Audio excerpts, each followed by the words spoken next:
we get started with today's episode, I wanted to take a moment to quietly celebrate the start of Season 8. I couldn't have imagined in August of 2018, when I posted my very first episode, that 7 years and more than 330 episodes later, I would still be connecting with school librarians and shining a light on the amazing work we do each and every day. I'm eternally grateful to this listening community and to the generosity of the incredibly talented school librarians who share their expertise and resources each and every week. Thank you to the corporate sponsors who have supported this podcast over the years. And finally, thank you to my friends and my PLN who continue to encourage and inspire me.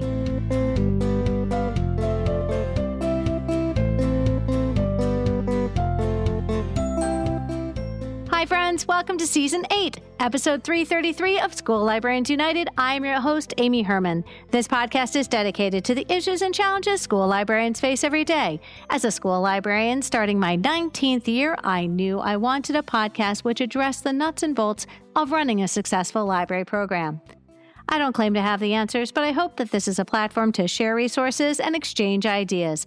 Now is a perfect time to mention that all the ideas and opinions expressed in this podcast by myself, my interview guests, and listeners who reach out to the podcast are our own and do not reflect those of our school districts. When incorporating research, I always make sure to cite my sources.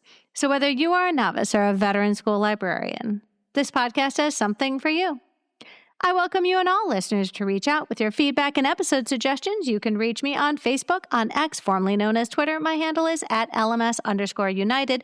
On Threads and Instagram, you can find me at School Librarians United, and on Blue Sky at SLU Podcast, or the email address schoollibrariansunited@gmail.com. If you include your mailing address, I'll be sure to send you a podcast sticker. Friends, it is now my pleasure to introduce the sponsor to our podcast, Junior Library Guild. What if I told you that there's a collection development service that can save you time and increase title circulation rates? Junior Library Guild does that and more. With their team of experienced media library specialists and publishing industry professionals, every title they recommend is vetted for my readers and organized into categories based on reading level and interest.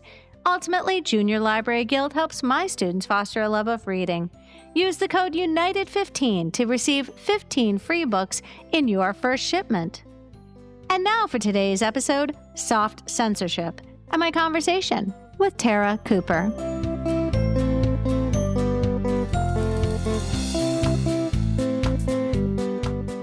Tara Cooper, welcome to the podcast.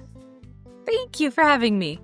So would you please introduce yourself? Tell us about your library and the grades you serve and some of the programs that you offer. So I right now am a middle school librarian. I serve mostly 6th, 7th, and 8th grade at Columbus City Schools in Ohio. And I am very lucky to have a very supportive staff. So I see every kid in the building every 2 weeks. And that is every single kid, from special ed to our compacted English kids to our gifted kids, our general kids. No matter what, I see all the kids in our CHIP program, which is our hearing impaired program, and our visually impaired kids. I see every kid in the building every 2 weeks. Wow. So let me ask you, how have you gone about supporting, say, for example, your visually impaired students? So we have our first catalog books in Braille. We have worked really hard to get some of those because we have some Braille fluent students. And I did put forth an effort to learn, and I can recognize the alphabet, but I cannot do it with my fingertips. They are so much more talented than me. So we have that. And also I make sure that the library, the furniture in the library doesn't move around unless there's a notice. Like everything that they need to access is where it's always been. And there's enough room for my kids who use the sticks that have a specific name that I can't currently remember to get by with those so that they are independent. And the visually impaired teacher helped me put bigger markers on where the large print books are and things like that, because some of our visually impaired students can still access large print books or ebooks or things like that. So we work a lot to get them whatever kinds of materials they can get. Well, and that's fantastic. I know in my district, we can get those at the county level. So we can make those requests. And there's that sort of belated sort of process of getting something from the county to the individual schools. But we do have a Braille collection that we can call upon. But that's fascinating. I do have students who are visually impaired, and we have absolutely had to take some neon duct tape to certain corners and things that stick out because I'm concerned that somebody's going to run into a wall. And we absolutely want to make sure that all of our students feel supported. Absolutely. But we have to be careful with what we put up because my library is 100 years old. And we have all the original wooden bookshelves that line the room of the library. It's beautiful. It's gorgeous. I'm so lucky to be there. So we're really careful about how we put things up so that we can serve students but still preserve the integrity of the building at the same time. Absolutely. So I have to thank you. I had bookmarked your session as one of my must-see sessions when I went to Philadelphia this summer to attend ALA's annual conference. And the room was packed. And I think that everybody recognized this is a topic which really across the board, irrespective of the grades we support, whether we're a public librarian or a school librarian, or we work in a private or parochial school, this is something everybody has to worry about, and that is soft censorship. I did. As soon as I saw the room start filling up, I texted my two best library friends and I was like, there are too many people here.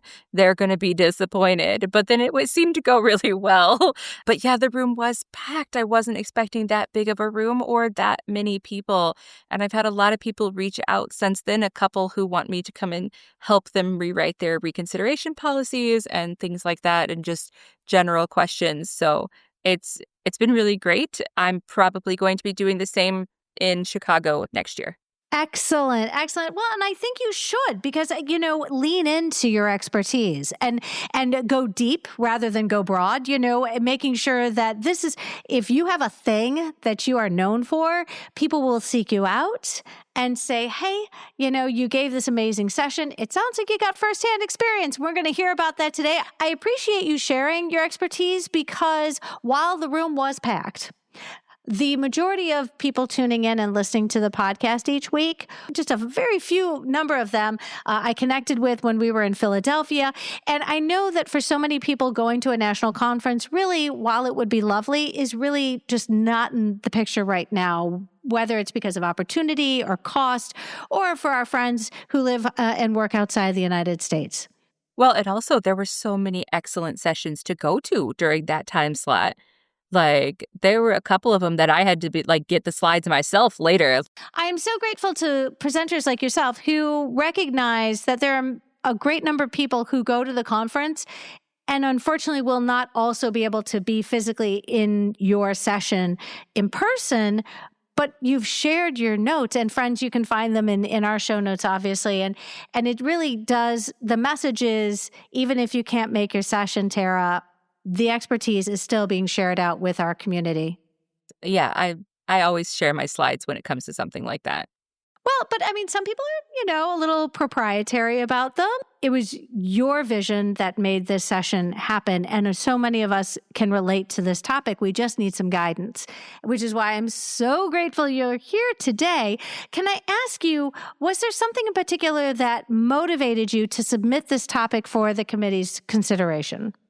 So I first started thinking about this topic when my school district found itself on the wrong side of a book challenge, but it wasn't actually a book challenge. Somebody, and we don't know who, just went to the news and was like, look at what they're peddling. And thankfully it didn't get really big. Only one person picked it up and it was fine, but it still led to this knee-jerk reaction where we're going to pull all of these books. And I work with a bunch of phenomenal librarians in Columbus City Schools. They are wonderful. And we all immediately were like, no, we're not. And so once we figured that out and we fought through that, especially the high school librarians, because they were the ones fighting for this specific book, they're fighting through all of that, rewriting the reconsideration policy. I started thinking about what about the people in individual buildings who were like, maybe we should just let it be. how are they picking all the hard books? Or are they just not doing it? And that's what got me thinking about the idea of soft censorship. And then at last year's Ohio Library Media Conference, I was able to see Phil Bittner speak. And the first thing he talked about was that soft censorship was actually very hard. It had incredibly hard edges because you can fight a book challenge. You can argue against that. You can file paperwork. You can fight it. But soft censorship is, you can't fight it because nobody ever wrote it down on paper. They just made the decision that maybe I don't want to argue about this, so maybe we'll just buy this book instead. And that is insidious. Right. No, deciding not to buy a book because you want to avoid any ruffling of anybody's feathers is censorship. And it is, but in trying to conceal it, it really, it still deprives our students of the access to the books that they so richly deserve.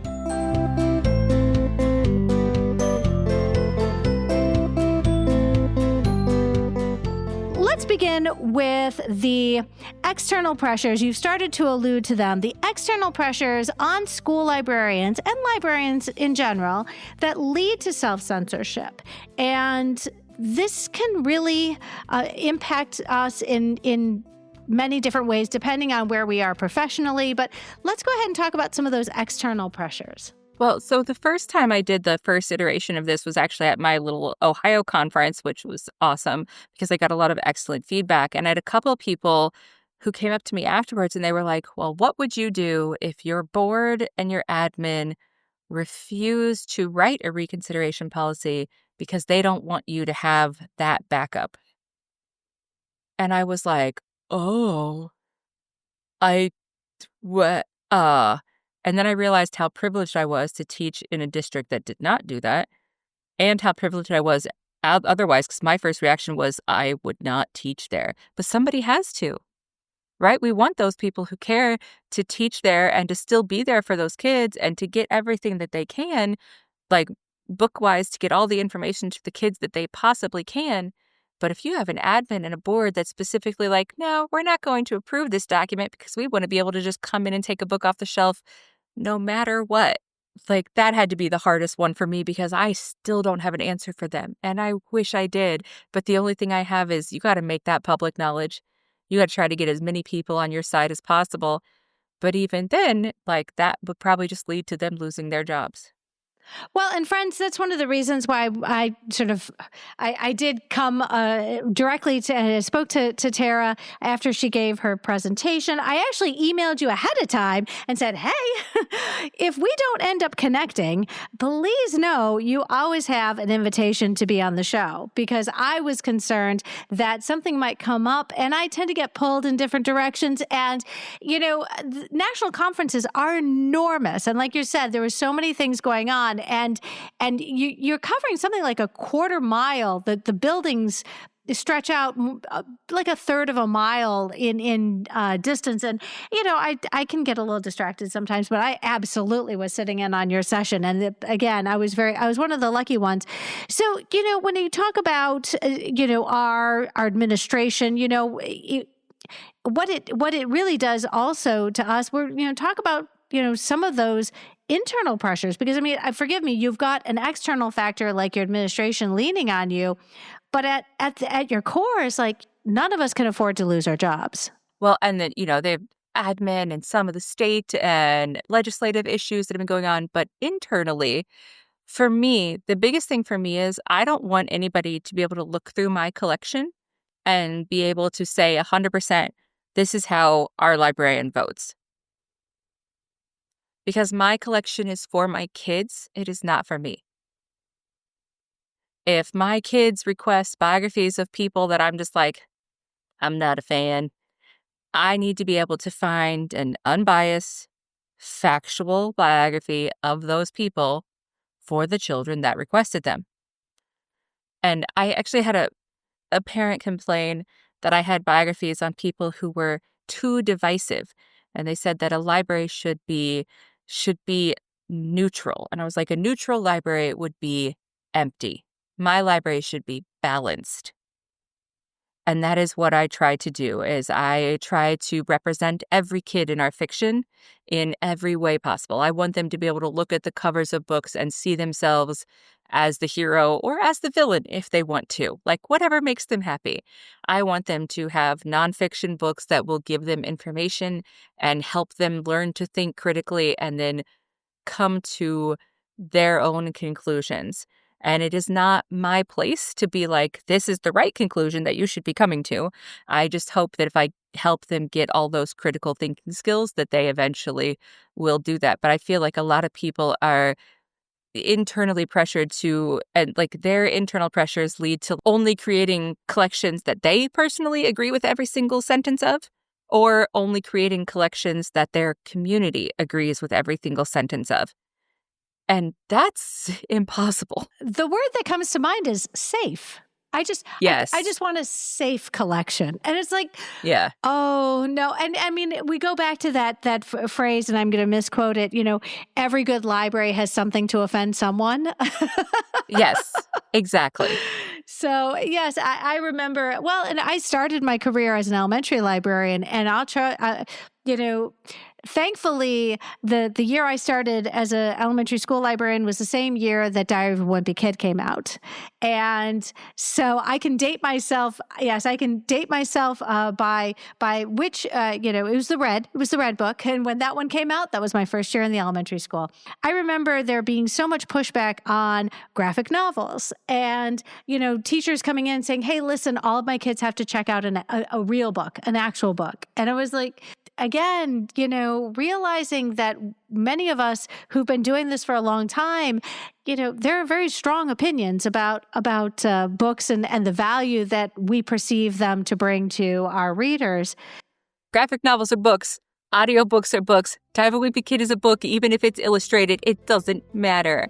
I would rather have them read than be like, well, you can't read that. You're too smart. I don't care if you're too smart. Like, I have some 8th graders that reading, like, Frankenstein last year who was like, Miss Cooper, I need something easy. My brain needs a break. And I'm like, oh, let's read Last Kids on Earth. They're hilarious. I agree. I had that book in my library, too. Yeah, they're so good. Absolutely.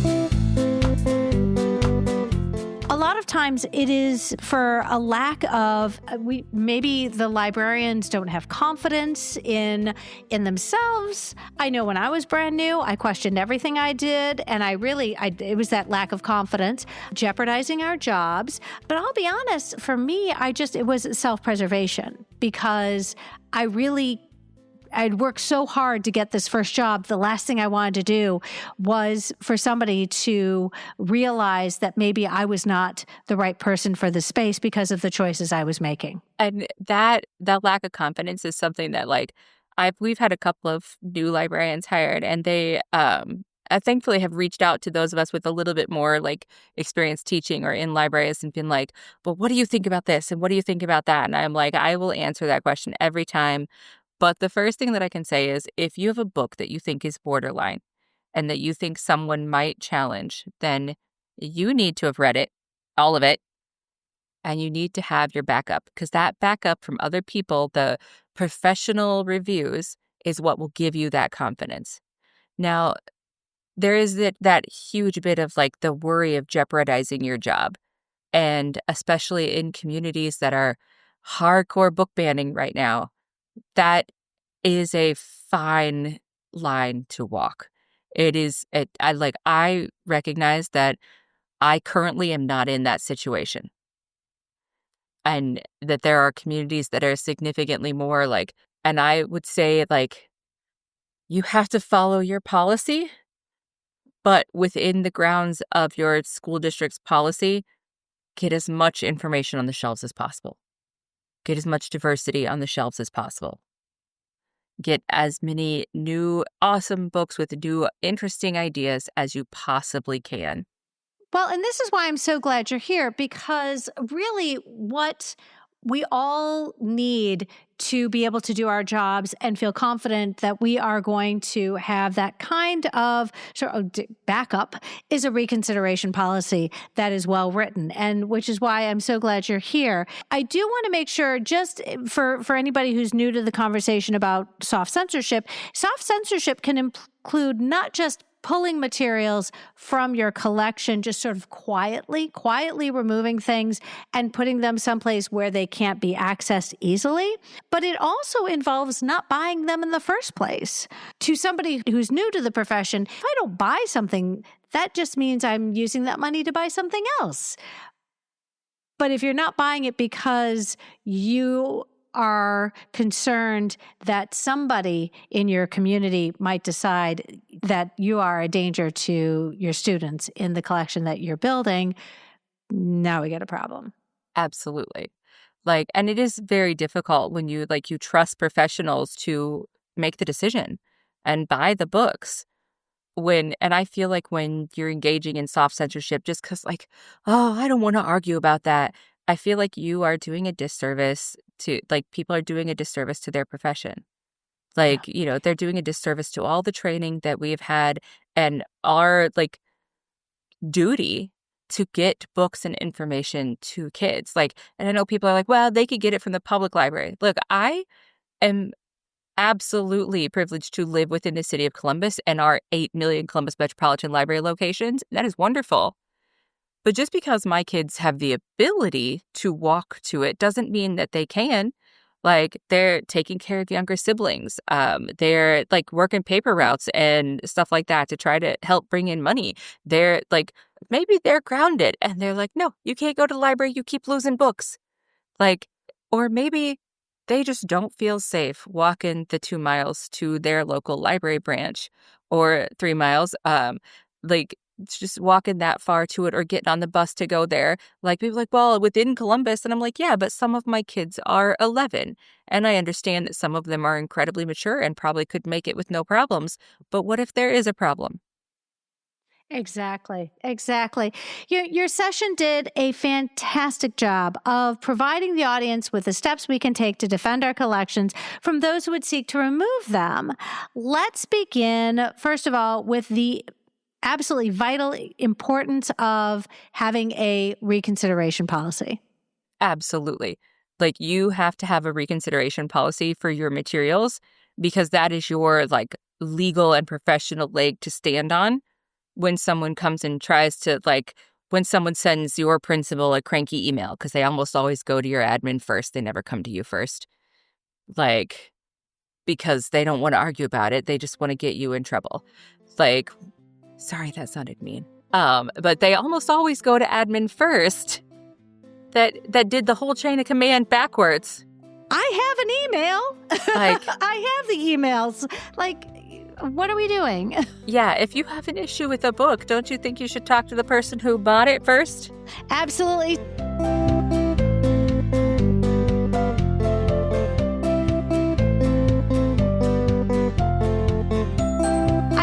To know, I think I know the answer, but never have I ever been part of a committee that wrote a reconsideration policy or, in fairness, reevaluated a reconsideration policy. Nope, I have never done that. How about you? I have. So when Columbus City redid their reconsideration policy, for the library, there was a select committee that did a lot of the work, and there were a lot of phenomenal librarians on that, but they did involve all librarians in the district in what our opinions were and what needed to be added and what we absolutely hated. I think that our library services went about writing that policy very, very well. You crowdsourced it. Yeah. Well, I think there's 26 certified librarians in our district, maybe 28. I don't know. And then we have a bunch of phenomenal library instructional aides that run our elementary school libraries. Excellent. So, I've worked in districts myself, several, where the reconsideration policy pertained to actually all instructional materials. It was an umbrella policy and not specifically towards library books in a library collection. And would you just spell out for our listeners why this is far from ideal, because it is never going to be good enough for our school libraries. Yeah, you said that and I immediately made a face. Like I can't, like my face speaks louder than I do sometimes. So the issue is that there's a huge difference between a book in a library and a book you have to read for class. Like there is a huge difference between you have to read and discuss and talk about this book for the next 9 weeks, no matter what your grade depends on it. And, oh, if you don't like this book, you can bring it back and get another one. There's a huge difference. So books in the classroom, even like, in my opinion, books in curriculum need their own reconsideration policy, and books in libraries and classroom libraries need their own written stuff as well. Because like, I don't want to, as a librarian, be responsible for the classroom collections of all of my English teachers, because some of them are vast. That needs to be on them. So that needs to be separate, but that is still not a curriculum book. That's just a, this is here because I want you to have access to books and you're in my room every single day collection. You know, one of my ELA teachers, she has a phenomenal classroom library. Like, it is wonderful.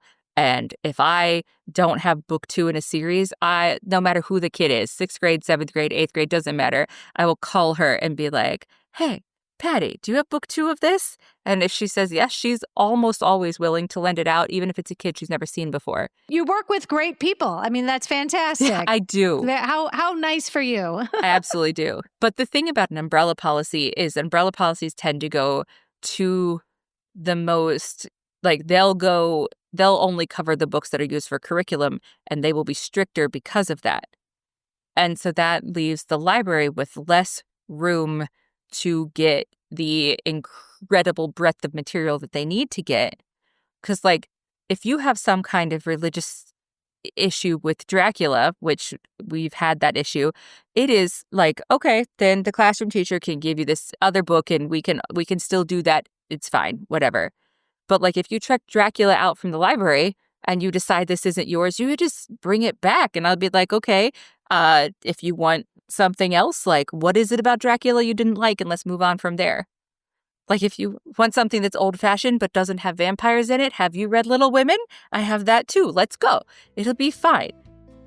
But in the classroom, they don't have a choice, so it tends to be a stricter policy. And if you apply that policy to the library also, you're going to greatly limit the amount of information that is accessible to your kids.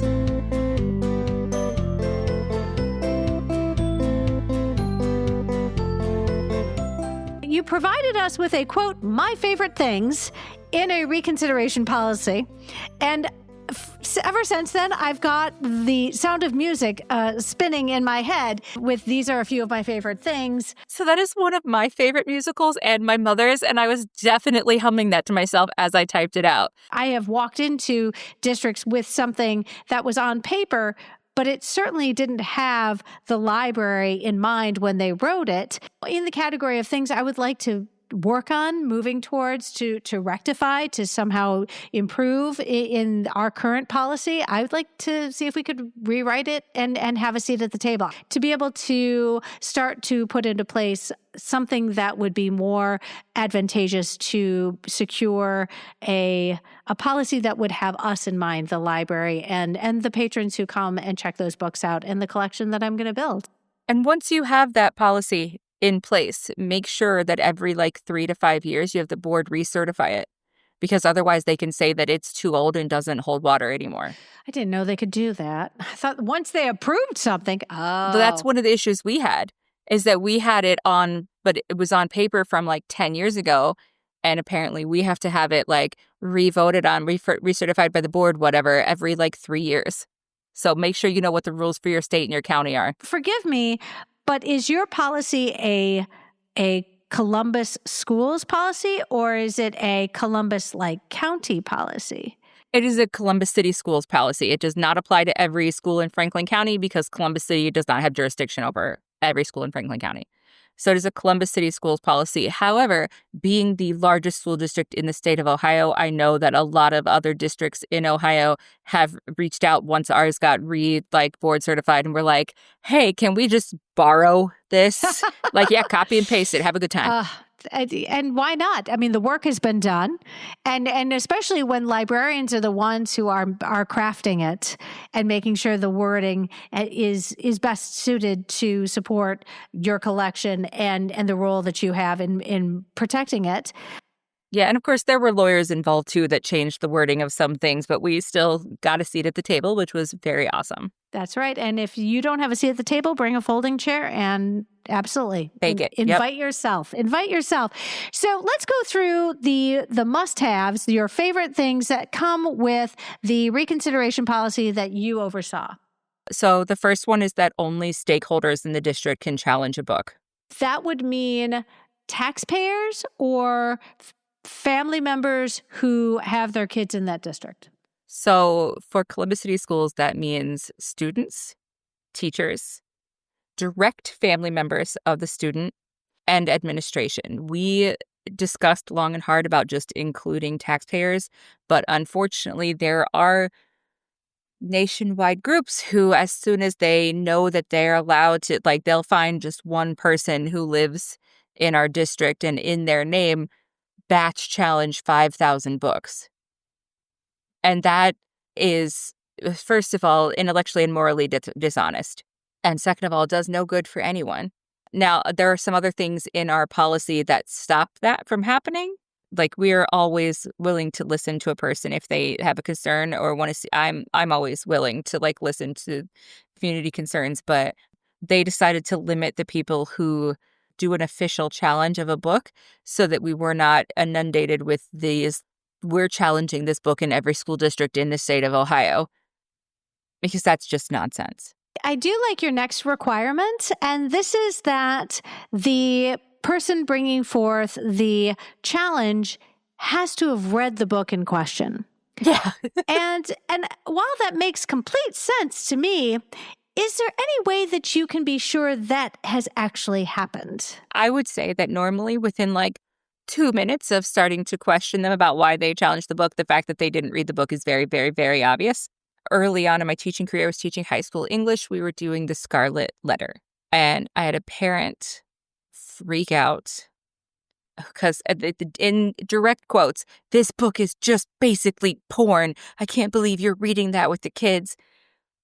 And I'm flipping through this book I don't know. I've read this book a number of times. I don't remember any part of the Scarlet Letter being pornographic. So when we got into a meeting with her and my principal, and I was like, "Can you point out to me in the book?" Because I reread it again, trying to find out what your objection was, and I cannot find a passage.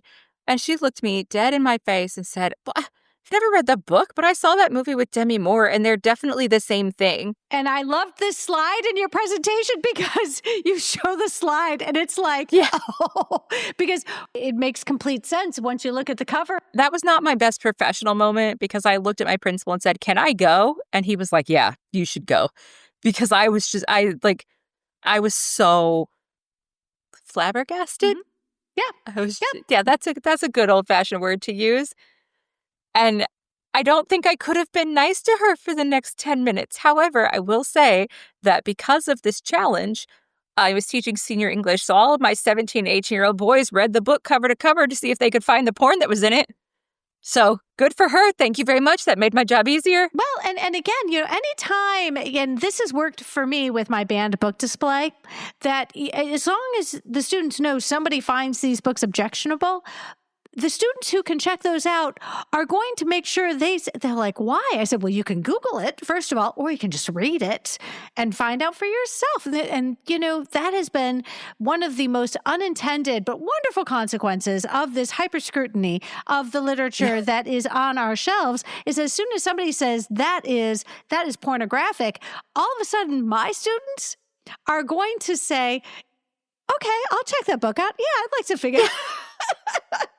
I raffle off the ARCs that I get at conferences and stuff. Once I'm done reading them, I will raffle them off to my kids. And one of the things we do is that I'll put up a couple of books and have them guess why have people challenged this book. So it's usually books that they know that they've definitely been exposed to, even if they haven't read cover to cover.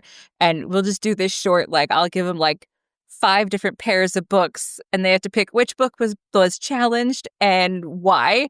And then the one who guesses the most ridiculous correct answers, because they're almost always ridiculous, gets to come and pick a book during their next library class. I love it. I love it. So this one makes a lot of sense, and I think you've sort of alluded to this already. But providing page numbers for the things that you are referencing, especially because, like their children, the parents and concerned community members will look to the internet for a way to do this without actually having read the book.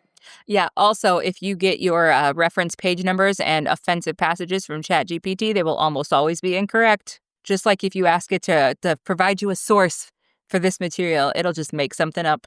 Excellent.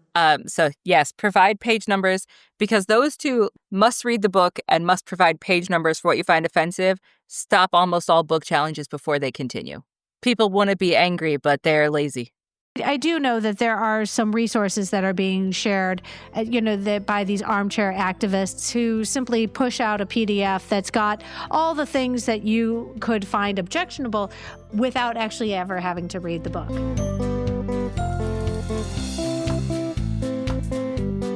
This next one is absolutely vital, and that is challenged materials must stay on the shelf during this process. That's huge, because back in my first library, I remember having a conversation with my administrator who took the book from my hands and said, "This is going to be in my office if you're wondering."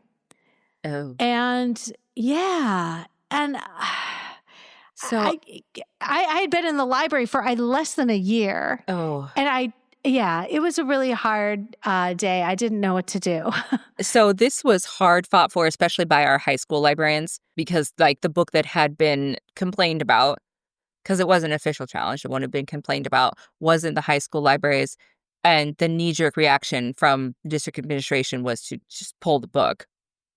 And so they fought very hard for that, with the support of all of us, at the lower grades as well. But they fought really hard that there's still access to the information and to the book. Well, and for so many people who are, sort of just very reactionary and trying to do something quick, it really, this is one step to prevent some of this from having the desired effect.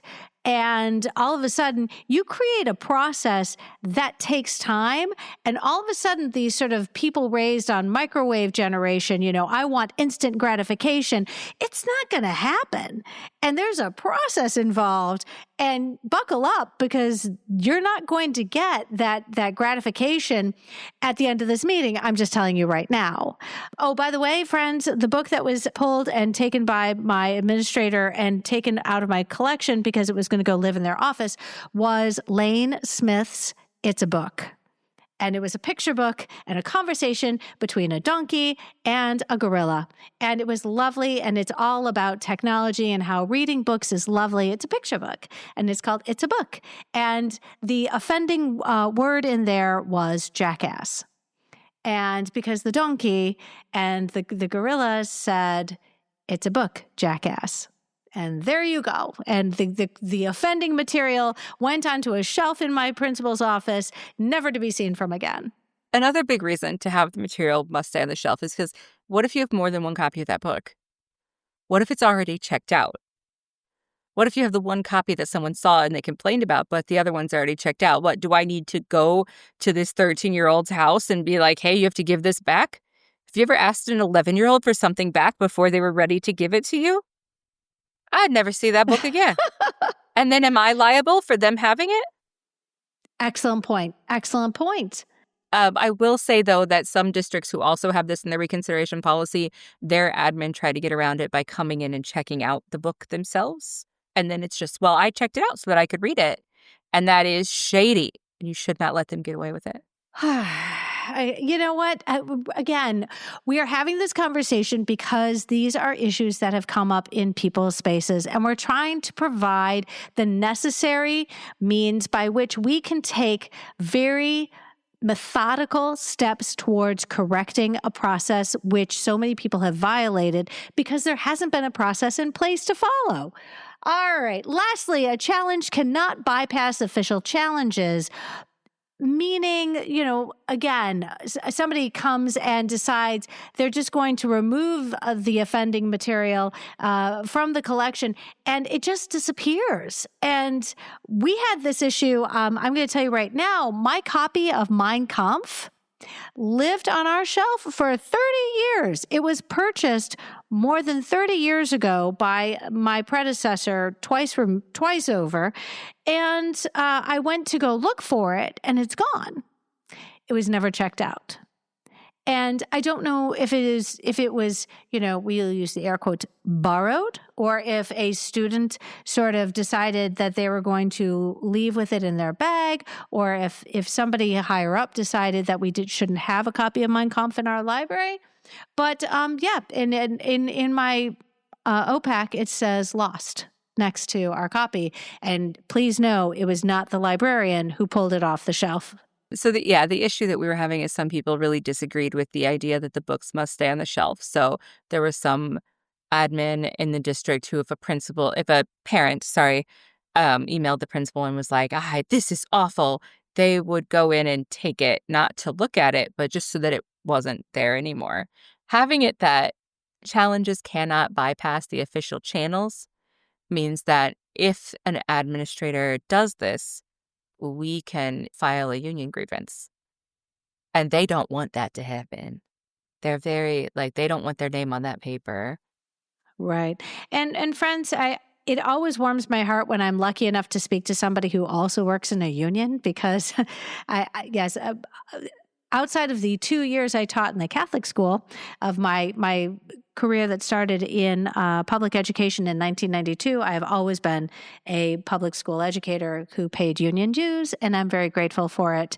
I have been a part of my union since my very first day teaching. So, yeah. Absolutely. And you know what? Again, there have been times in my profession when I have called upon my union, and I am very grateful that there is somebody in my corner, for sure. Absolutely. Right. So this leads us to features in a reconsideration policy which you don't like, and sort of like the dirty dozen or something like that. These are the things that the naughty list. Yes. Did you learn of these the hard way, or is this anecdotally you've picked up or it's common sense? So yeah. So it's a mixture of all those things. Some of it we learned the hard way, from things that that the lawyers were like, hey, well, what if somebody does this? And we were like, oh, okay. And then others, it's just from listening and talking to other librarians. What are the issues that you're having? What is going on where you are? What are people trying to do? And then some of it's just reading all the news stories about book challenges and book bannings and seeing what tactics people are trying to use to just batch ban books and trying to circumvent those. Batch ban. That's a thing. Exactly. If you email a school district and you're like, these 500 books that I just created a list from your catalog are absolutely unacceptable. Okay, well, the average cost of a library book right now, with cataloging, processing, all of that, is about $25. So 25 times 500, are you going to pay to replace those books? With books that you deem suitable? Do you even know the titles of 500 books that you deem suitable? So let me ask you, you mentioned you were talking with lawyers. So are these lawyers provided by your union, or when did that happen? Oh, there were lawyers involved in writing the reconsideration policy to make sure everything held water. And they were absolutely as good as any working attorney could possibly be for answering a question they couldn't necessarily use for billable hours. But they did always eventually answer the question. I am very aware, the longer I stay in education, that schools and districts have legal counsel. And there are lawyers who specialize in school law.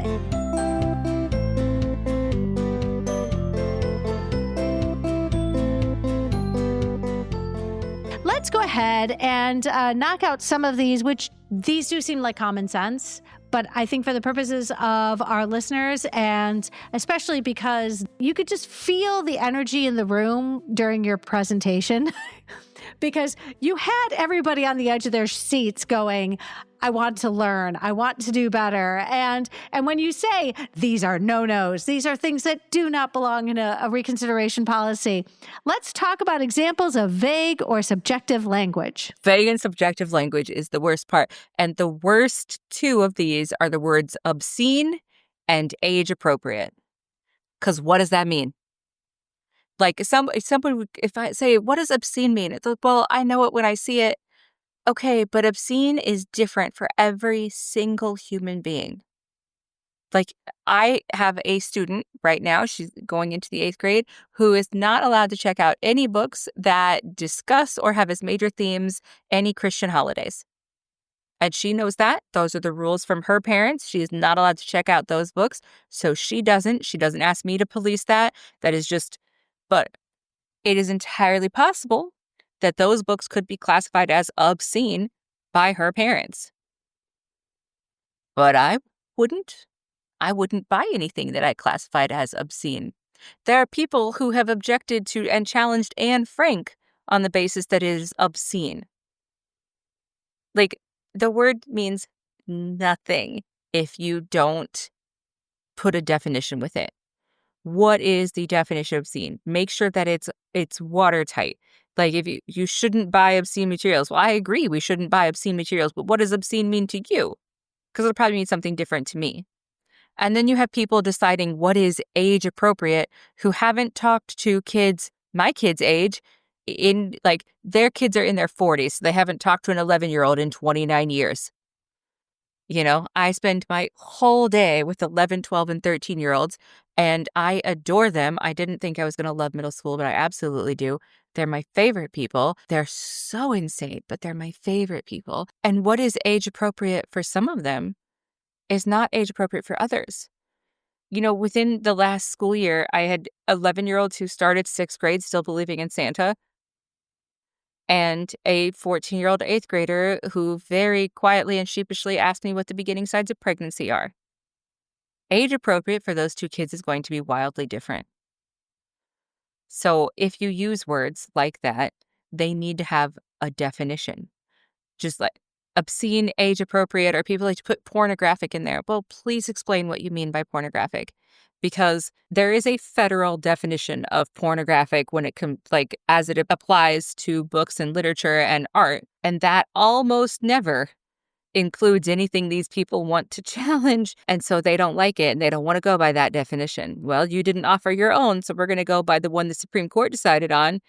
I'm sorry that you don't like that. Yeah, no, everything that could be interpreted needs a definition. The next thing that absolutely cannot be a part of this process is people cannot submit a challenge to your collection anonymously.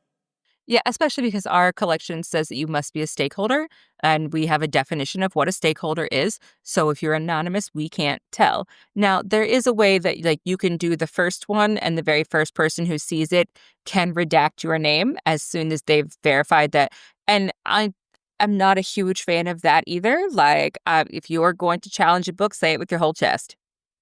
Absolutely. Yeah, don't be a coward about it. Yeah. But I guess some people are especially if it was another educator for some reason who really felt like they were doing the best thing for people and they didn't want the backlash.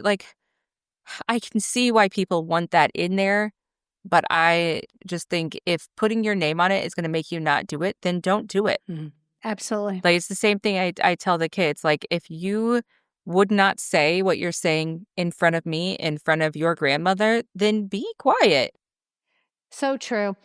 We've started to already reference these batch challenges, and I think that's what this next one is, because batch challenges are possible thanks to the internet. Yes. We limit submitting challenges because it has to be every book individually. Every single challenge has to be one book. So when you get these people who want to challenge 500 books, but we require you to fill out paperwork and give us quotes and certify that you've read the book, and then they're like, never mind. So we require it to be everyone individually. Friends, some of you may be aware of the Krause List. There is a state legislator in Texas who created a list of 850 books. The legislator's name is Matt Krause, so it was called the Krause List. And for many people, they simply pulled that list off and started submitting it wildly to everybody who had an address and said, these books should be pulled from your collection. And you're like, dude, first of all, that's not how this works. I think the worst part about that is that it made people afraid, because some of the books on the list, you would be hard-pressed to find them in an elementary school library anywhere for obvious reasons. Some books are 9-12, not K-5. Like, we know that. We trained for that. But the way that the list is written and the way that it was presented, it gave the idea that all of these books are in your kid's elementary library right now. To which I say somewhat flippantly, you should also look at the library books your children bring home. Friends, we'll put some resources in the show notes so that you can see the kinds of things that we're talking about right now. But again, it's this wildly irrational way to go about tackling the books that may or may not be in your child's collection. Friends, I'm so glad that we have Tara here today, because in addition to the other resources like the Krause List that we'll make sure to include, Tara, if you would be so kind, would you please also allow us to see your current reconsideration policy that you use in your school district? Absolutely. That is public record for our school district, and I can get you a link to it. Fantastic. I am so grateful. So let's keep on going. We also talked about the lack of educational evaluation criteria, meaning if the book doesn't have a perceived educational value. Is that correct? Yeah.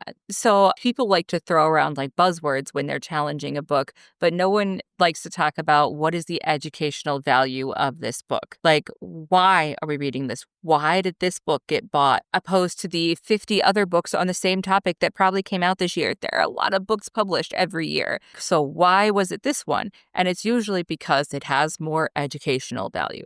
It has more factual information, more realistic a portray of someone. And the educational criteria needs to be in your reconsideration policy.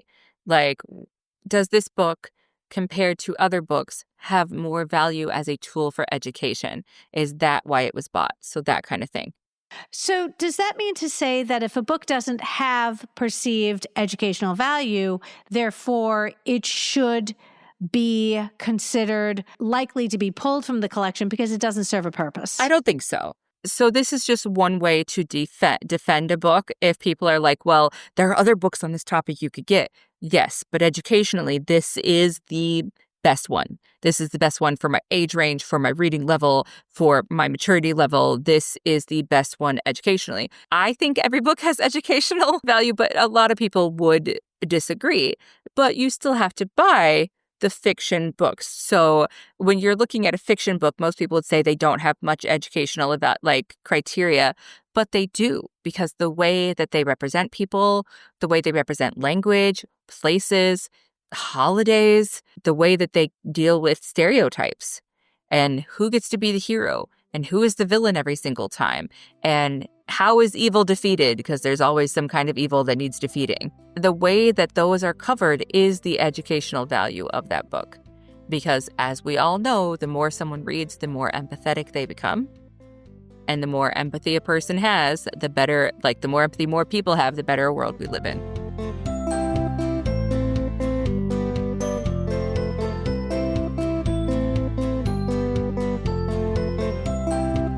This last one I really feel is vitally important, and I'd like you to shed some light, is that the appeal process is unclear. Could you give us an idea of why this is so important? I hate it when an appeals process is unclear, because it can lead both the person who challenged it and the person defending it incredibly frustrated, unsure of where to go and what to do next. And if it's unclear, it can result in a challenge, like a book challenge standing, and a book being removed because the person trying to file the appeal to get the book to stay has no idea what to do next.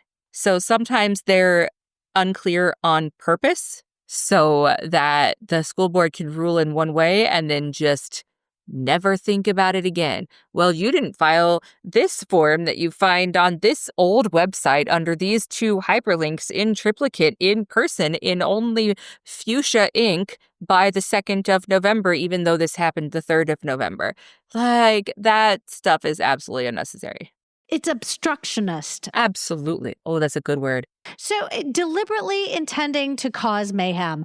So I love that you were especially intentional in making sure that we empower your attendees, the people who came to your session. This wasn't just, hellfire and brimstone. I mean, you were definitely, you had to be very specific about the things that we needed to do to make sure that we were doing everything we could to protect our students' access to this collection that we so carefully create. But I love the recommendations that you have provided for us when it comes to being prepared for the possibility, and for some people, the eventuality, that we have content in our library that will be challenged. So let's go through each of the things that you feel, and from your past experience and from being a library professional, what are some things that have been absolutely key to making sure that you are prepared when something happens and something is challenged in your collection? So being a middle school librarian, grades 6, 7, and 8, there's a lot of overlap with books that are listed YA, like listed young adult, that my kids could still absolutely read with no issues, and they want to read.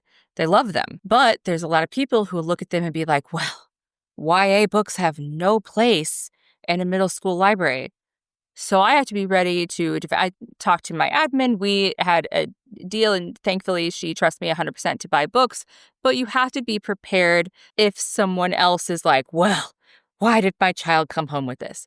So the first one is to have multiple professional reviews of the book that show that it could be okay for your age range. I love School Library Journal. I get a lot of them from there. Title Wise has a bunch of them. Mackin has really good reviews on them. Those are great places to get them. Things I will ask you to please not do. When you're using them for professional reviews, do not go to Goodreads or Amazon, because while those reviews can be incredibly helpful, like, do I want to read this or not? They are not professional reviews. They're not reviews written by educators, written by librarians. They're reviews written by normal people that can be incredibly helpful, but unfortunately do not have the legs to stand on that professional reviews do. And Common Sense Media can be a lot of help for a lot of people, but those reviews are also written by the public. So make sure you're going to some place like School Library Journal that has these professional reviews ready. And what I do is I have a folder on my computer called YA Books. And it is basically this giant Excel spreadsheet that has the book and the age ranges and links to my 3 or 4 professional reviews on it. So that if somebody asks me for that, and I keep it up with, and it is, I'm not going to lie, it is a hassle sometimes to do it. However, I have it ready so that if somebody emails me and is like, hey, why did we buy this book? Then in 5 minutes, when I have a break between classes, I can gather all that and answer the email. And I'm not racking my brain or staying up until midnight trying to defend myself when I know that there's a reason I bought this. Well, and to be fair, a lot of us, especially if we're new to that age range, it is easy to get a lot of inspiration from fellow school librarians. And this is where I start to rely on the professionalism of my colleagues, because when they recommend books, I will still do my due diligence. But the reality is that when I'm getting my recommendations from other experts who've worked with this age group, I can put a certain amount of faith and confidence in that purchase. Now, when I go to buy it from my book source like Mackin and like Follett, I can see those professional reviews right underneath there. And it's very intentional why they do that. Because if there's any concern that you might have, they've got a Kirkus review. They absolutely make sure that you can make this decision while you're still looking on the screen, and you can buy as many copies as you like. And Kirkus is another one that's wonderful. I would shy away from publisher reviews though, because publisher age ranges tend to be higher. because the publishers just cover in their butt.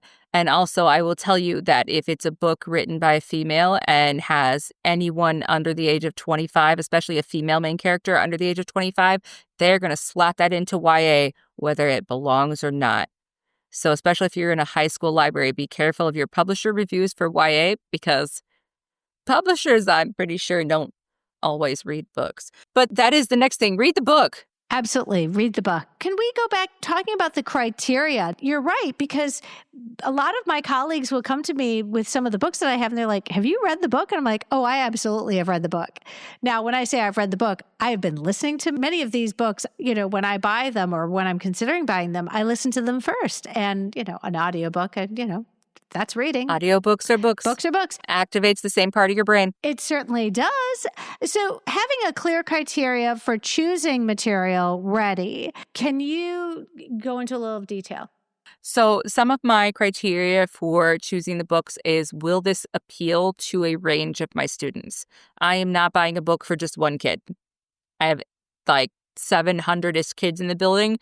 I am buying a book that will get checked out multiple times. Will this have longevity? Is it only going to be checked out a lot this year, or will they keep reading it? Or do I think they'll keep reading it? Is it a topic or a subject that they're interested in? I have a lot of nonfiction and fiction books about World War II because they love World War II. All of them. I don't know. The kids in my school are obsessed with the Supreme Court for the past couple of years.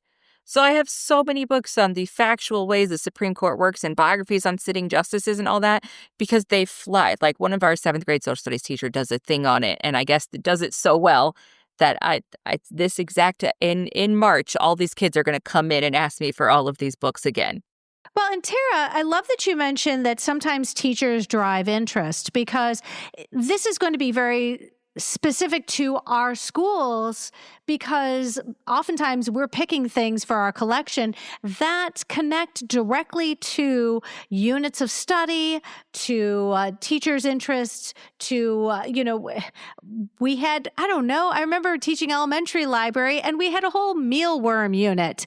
We had owl pellets in our science class. So we had to have books on owls and their owl pellets. And, honestly, when you realize that so much of what we're trying to do is latch onto the energy in the classroom and to be able to support. So when those students who are revved up and they want to learn more, I know that Alan Gratz really did a lot of it really helped with our nonfiction history section, because all of a sudden our students who are reading Alan Gratz and historical fiction across, and I get a lot of Alan Gratz readers at the high school as well, our historical fiction, the nonfiction section, oftentimes is going to build on the interest that the students have in their classes.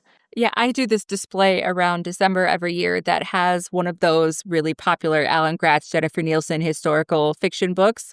And I have an arrow to the nonfiction book, and it says, hey, if you loved this is what really happened. And they absolutely love it. And then you'll have it work in reverse, too. The kids who like that nonfiction subject will come in and be like, oh, but okay. And then they take the fiction book and run away. One of my favorite ones, and I did not anticipate this, I should have, because Jennifer Nielsen is awesome, when she wrote A Night Divided, I suddenly had 12 kids standing around my desk going, so do we have books on the Berlin Wall? And I'm like, I probably 1 or 2. They're like, can we get more? Sure. Give me a minute. Yes, absolutely. Aww. So for me, the big criteria is I want these books to circulate. Absolutely. I want the kids to read them and enjoy them. And so a lot of that is I have to know what my teachers are teaching. I have to know what my kids are into. Mm-hmm. I have to I can't just live in the library with the door shut and everyone quiet. My library is kind of loud. I actually had a kid last year go, can you ask them to be quiet? And I was like, no, not with what they're doing right now. I'm sorry, dear. Libraries are supposed to be quiet. She kind of huffed away from me, and I'm like, I'm so sorry, kiddo. But that's just not the way I've ever done this. We're quiet when we need to be. But for the most part, there's a little bit of chaos in pockets of the library. It's controlled chaos. Yes.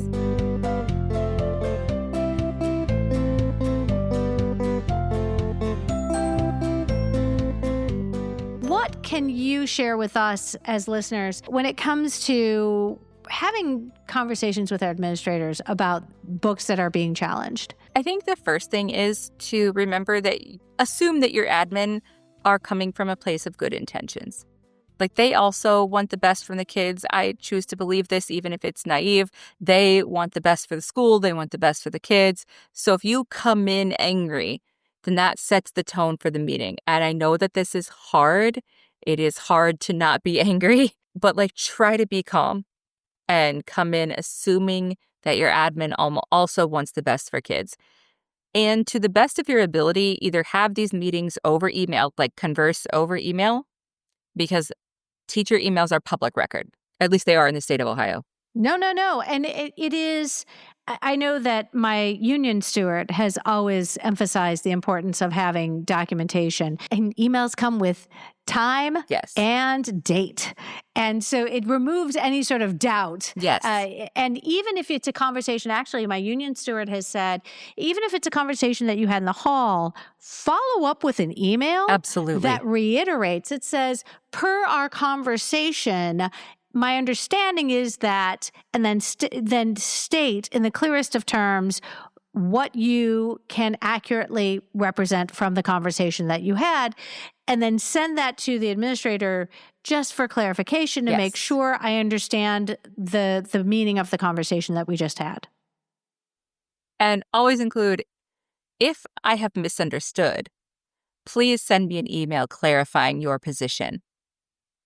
Because then the onus is on them to disagree with whatever you said. Well, and again, whenever you can provide that documentation. I don't care if you're union or not. The more you can document through email exchanges, the stronger your stand is in this exchange between the administrators and you, the librarian. Absolutely. And bring your union rep and your reconsideration policy with you. Talk about documentation. Bring that, because your reconsideration document, if it's been voted on by the board, is a legally standing piece of paperwork. So bring your union rep and your reconsideration policy. Don't come in angry trying to prove them wrong, but have all the things you need to prove them wrong if you have to. Well, and I feel strongly about, similarly, the conversations that you provide tips for conversations with parents. And I'm just going to tell you right now, friends, when I was looking at your notes that you provided for us at ALA Annual, this was a master class that should be taught to all graduating and aspiring librarians, whether it's in a public setting or in a school setting, a private, parochial, it doesn't matter. This is best practice, and this should be taught to anybody who's going to be working in today's library. Thank you. I think conversations with parents can be some of the most difficult because as a parent myself, when it has to do with my kid, I get emotional fast. It's really hard, but you need to stay calm and respectful, listen to their concerns, because at the end of the day, this is their child. And even if you disagree with the parent, they're here because they are concerned about one of their babies. And as much as we feel connected to these kids, and I call them my kids, and, I walked up to the state fair to watch one of them show a sheep a couple weeks ago. We're there for them too. But their parents are there for them every single day, hopefully. As with admin, keep a record of every conversation. If they call you, email the parent and CC your admin. Try to stay respectful, because as soon as you are disrespectful, that is what the whole conversation is going to be about from then on. It will be about your disrespect, not about the book, not about anything. Know your district and your school building's policy and reference those policies. I've had this conversation with multiple people. I may disagree with the idea that you can tell your child not to read something. I may think that they should be able to read to it. But as a parent, you can tell your child, you're not allowed to read this book. But you cannot tell me no child is allowed to read this book. I see this as a place that no school librarian wants to find themselves in. When we have those conversations with families, we really want to make sure that our intention comes across as being clear. I support every single person in this building. And it is my professional responsibility to create a space that supports everybody. Tara, I am so grateful that you and I crossed paths. It was a brief interaction. Did I talk to you after your presentation, or did I like barge in? Okay. You did for a minute. There were a bunch of people standing around who that was the craziest part for me. All these people are like, well, what about this? And I'm like, that's a really good point. Cool. I knew that this was an important conversation to share with our listeners. Again, I appreciate, as the lucky one who got to see you in person, I'm grateful that you were able to share your expertise once again with our listening audience. Let me ask you, if people would like to follow up with you, you have established a certain amount of experience that you really bring to the table here. How best can our listeners reach out to you? Because I'm sure there's somebody tuning in right now who is looking at the eventuality that something like this might become an issue this upcoming school year. The best way to reach me at this point is my email address. Friends, we will put Tara's personal email, okay, and we'll make sure to put that in there. Yes. Something in the subject line that would help everybody understand. Yes. Yeah, absolutely. Like if you just send it to me with no subject, I'm going to be like, Yes. I don't know that person. But if it's like library something, I will always open it and always read it. Yeah. Tara, I hope you aren't starting school tomorrow. It's Sunday night. Am I correct? You still have a few more weeks of summer vacation?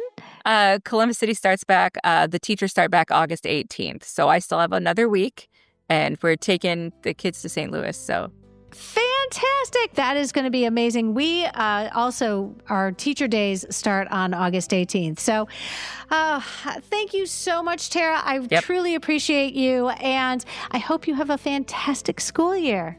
Well, thank you for inviting me. This was a wonderful conversation, and I hope you have a great school year as well.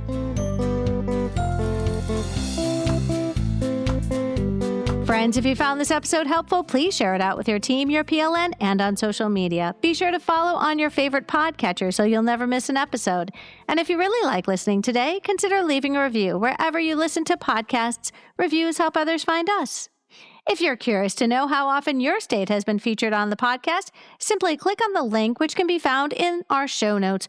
Search by title, author, state, and country, and do a Command F search. And if you are curious, I would hope that you would consider recording a podcast. Simply look at the FAQs, which are also embedded in the show notes of every episode, and see if this is something that interests you. Because, friends, we have plenty of opportunities to have you appear on the show in the coming weeks. I hope you take a look at the link to Junior Library Guild in our show notes. Use the code UNITED15 and receive 15 free books with your first shipment. Be sure to tune in next Friday, August 22nd, when I sit down to chat with American Association of School Librarians President, Amanda Kordelski. I hope you will tune in.